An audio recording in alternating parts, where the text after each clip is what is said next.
senior citizen, I love you. Yan ang pinakamamahal ko sa lahat. O mga batang Maynila, total, hindi pa kayo kumain. Yung balon. Ngayon, Yung balon, wag mo nang hindi lang po kami ni Chia Chiesa at ng buong Yormes Choice ang nagpunta rito sa inyong lugar.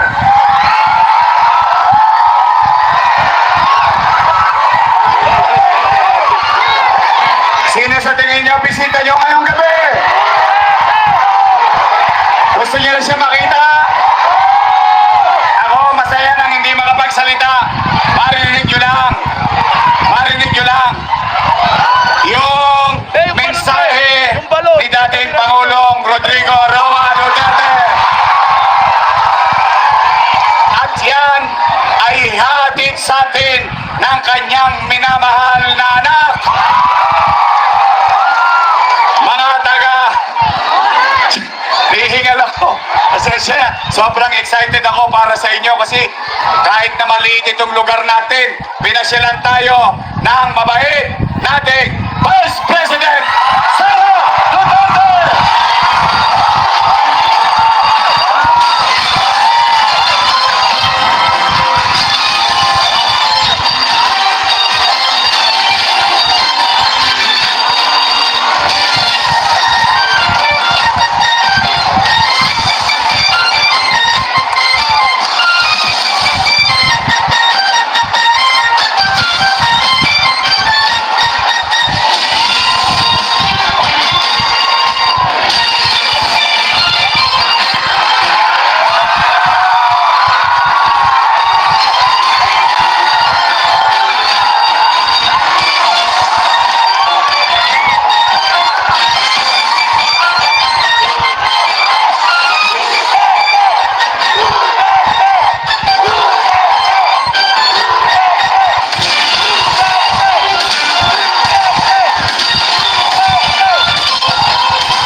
Sa inyo.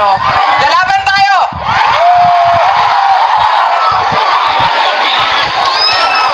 Mga kababayan, Assalamualaikum warahmatullahi wabarakatuh. Madayaw, mayong gabi, kaninyong tanan.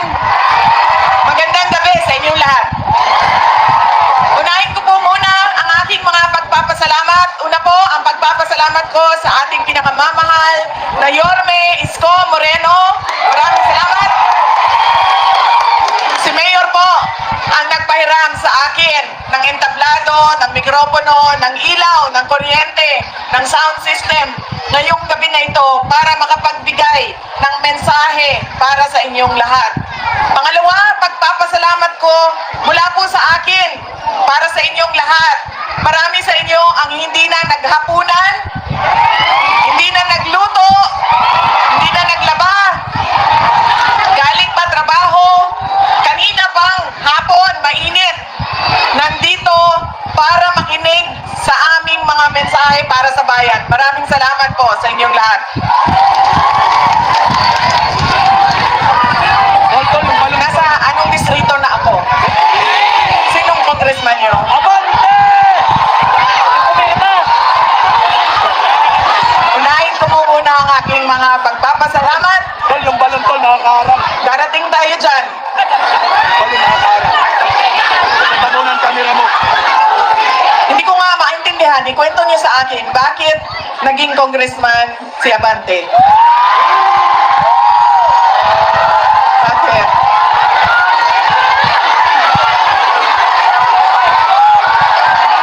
Siya din ba may kasalanan? Ay, hindi. Okay. Kasi doon sa ibang distrito, endorso niya, pero dito hindi. Palaisipan sa akin, paano naging, di po ako magmumura. Nadasal po ako ngayong gabi. Alam nyo, dito sa atin sa Pilipinas, kapag nilabas mo ang dila mo, sa ibang kultura, ano yan, pagpapakita ng malakas ka, matapang ka. Pero dito sa atin, pag nilabas mo ang dila mo, ano ibig sabihin yan? Manyakol! Manyakol! Ha? Manyakol! Ay, nako, mga bata. Anong tawag nga? Walang respeto.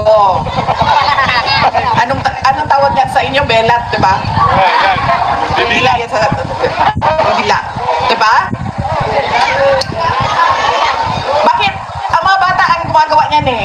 Bakit ginagawa yan ng bata? Di ba yung pang-aasar? At ano pa? Parang sinasabi ng bata, Parang ganun. sa'yo, nasa akin lahat, ikaw wala. Panalo ko, ikaw wala. Ganyan, sa kultura nating mga Pilipino. Nasaan na ang aking props? Kagabi may apple ako, ngayong gabi. Asa na? Jo, labas mo ang props ko.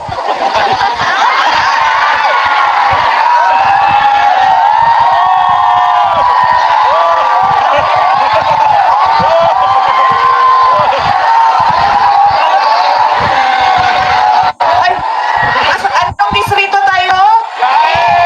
Sinong congressman natin? Tama. Nasa tamang distrito ako, Joey. District 6, Syudad ng Maynila, Congressman Joey Uy. Tama ko, no? Ano sinasabi niya sa inyo? Naisahan ko kayo. Ako meron, kayo wala. Ay, ano nga ba distrito ito? Sino nga ba congressman natin? Anong tawag sa ganitong tao, mga anak? Walang? Oh, klaro yan ha? At kanino siya walang respeto? Sa mga tao! Sa inyo. Turok siya. Sa inyo siya walang respeto. Hindi. Ako nakaupo. Kayo nagugutom. Ay, ano nga ba distrito ito? Sino ang congressman natin? Klarong-klaro na yan ha. Oy! Oy! Oy! Oy! Oy! Congressman, Oy! Oy! wag na wag mo ilalabas yung dila mo. Pakita mo ngipin mo. Yan. Yan nyo? Naka-smile. May respeto sa tao. Smile. Nakaganti rin yun tayo. Balita ko, mabait daw yung kandidato ninyo dito. Papakita ng ngipin, nagsismile. Ano nga ba distrito natin? Sino nga ba congressman natin? Okay. Nasa 6th district ako ng Syudad ng Maynila. Ang congressman dito ay si Joey Uy. Tama? Mga kababayan, ang lahat ng ginagawa natin ay para sa Diyos, sa bayan, at sa bawat pamilyang Pilipino. Syukran.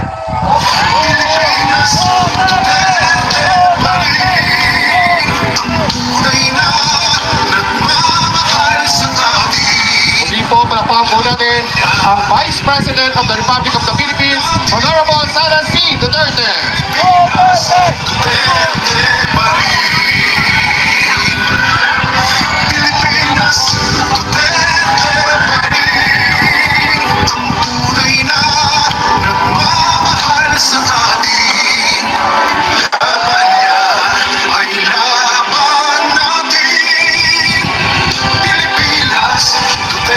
Muli, palakpakan po natin Vice President Sara C. Duterte.